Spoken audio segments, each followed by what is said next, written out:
I'll come right to the point. I don't suffer from credibility issues. I suffer from censorship issues. Very simple. There, that's my video. Thank you for watching. No, yeah, done in 15 seconds. That's it. That's it. You know, um, I've got people who've known me for years, sit on Facebook, have little to do with me, will promote and support UFO books and abduction books, and not even speak a word of any of my books. Not one word. You talk about evidence, I've got evidence that hasn't been debunked. And yet for some reason, the vast majority don't even know who the hell I am. Why do you need to be public? Simple answer. I'm an activist for an alien human hybrid girl. There, that was quick and done in a few seconds. How long did it take me to say that? 3 seconds? I summed it up in 3 seconds. Done. Come to the point. That's the new strategy. Just come to the point. Just say it. Just come right out and say it. Sum it up.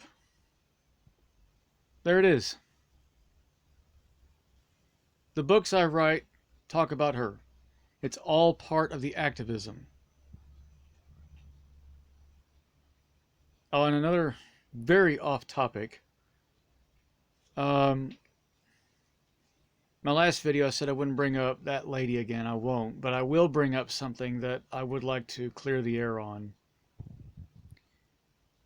I have absolutely no issue with Ozzie Osborne and his family. I'm a lifetime fan of Ozzie's. I've never met these people. I think from the sound of it, Sharon Osborne and their family. I've watched the Osbournes, a reality show. They seem like just people, ordinary people. Well, with a lot, they're they're not really ordinary, but they're just people. I only had an issue with Don Arden, Sharon's dad, mafia boss, evil guy, whatever. I have absolutely no issue with that family. I have no issue with Ozzie. I have no issue. I often listen to his music. I will listen to his music. I do. I've even got some stuff I like.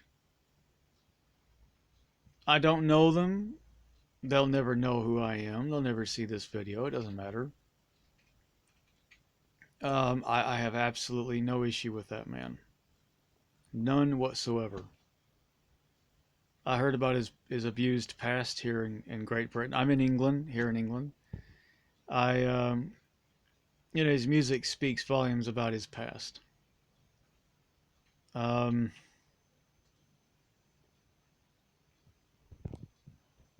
It's sad.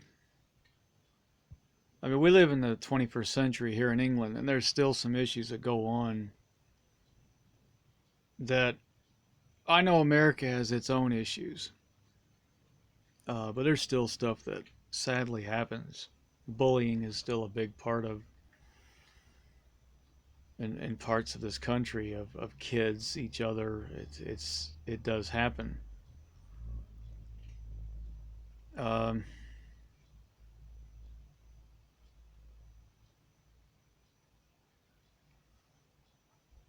I summed that up in 2 minutes. I'm doing good. Hey, that's not bad. Everything's blurry. Hold on. Okay, here we go. That's my video. There it is.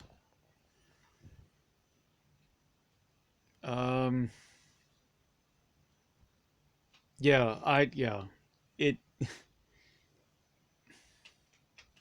you can make an assumption, you can make a hypothetical, it's a theory, it's a supposition. You can put a conspiracy theory out there.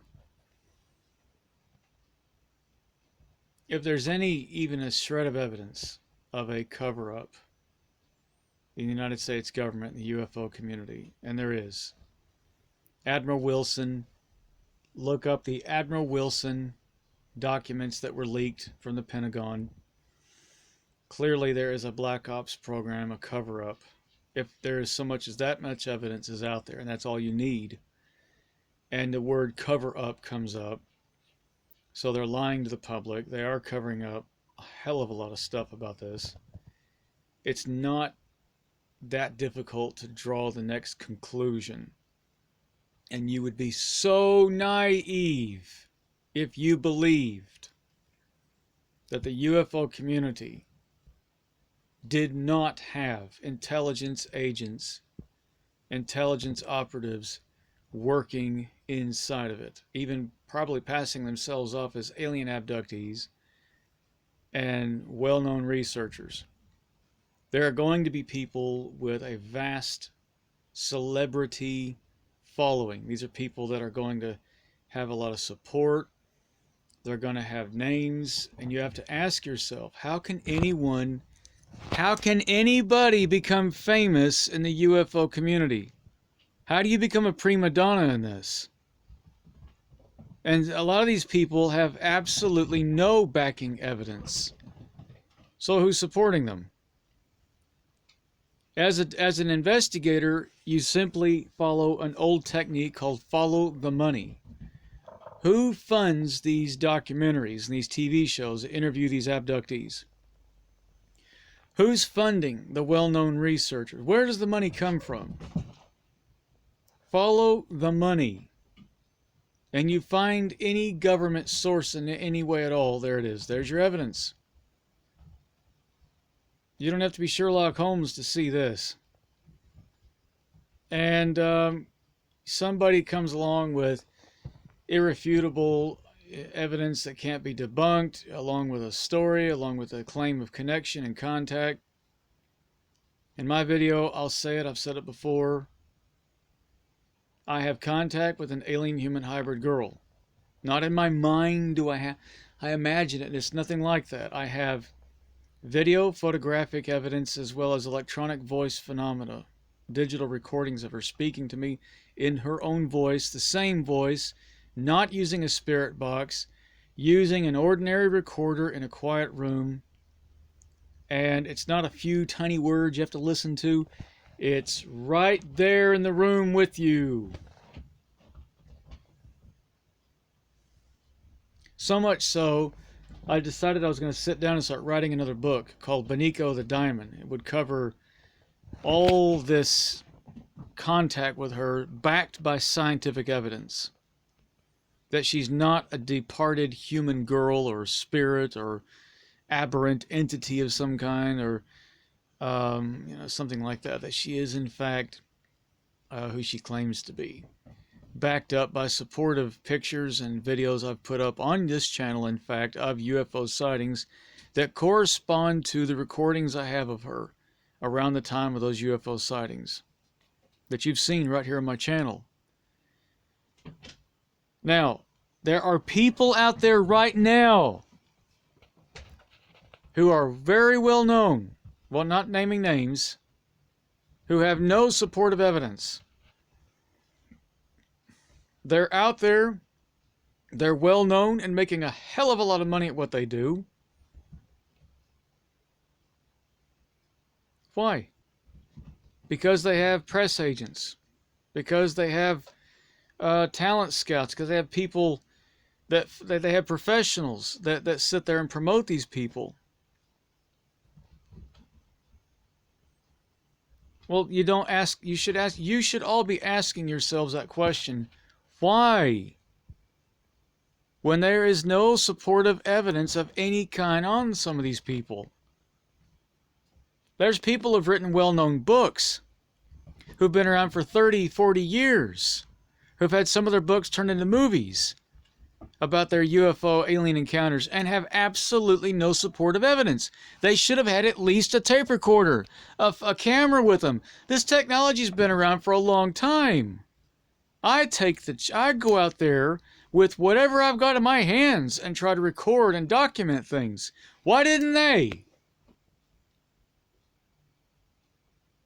And yet there's a whole bunch of films and stories and interviews around these people. As long as there's always a slant to it. There's a conform to the government, obey what do this. It's always a very tight community. I don't feel bad for me, as I said in the start of the film. I don't die of a credibility issue. I die of a censorship issue. Not for me. For that girl, for Beniko, for the activism and her memory for her. It is sad that should it all go away. Not for me, but for her. It's sad for her. She was a person like you and me with feelings. Just like that. That's all I gotta say. And that took a few seconds to say. She could get scared, she could love, she needed to be loved, cared for, held. She had hopes and dreams like any of you. But you would define her as a creature, a weird biological thing, something to be studied and dissected. You focus too much on species, biology, and technology. You've got too far away from knowing them. Steven Spielberg's Close Encounters was hitting it right on the head. Know them. Dr. John Mack said that in his last conference. Interdimensional contact. Know them. And this guy stood up and says, tell me about the 57 species Sergeant Clifton talked about. And he quickly said, it's not about what they are, it's about who they are.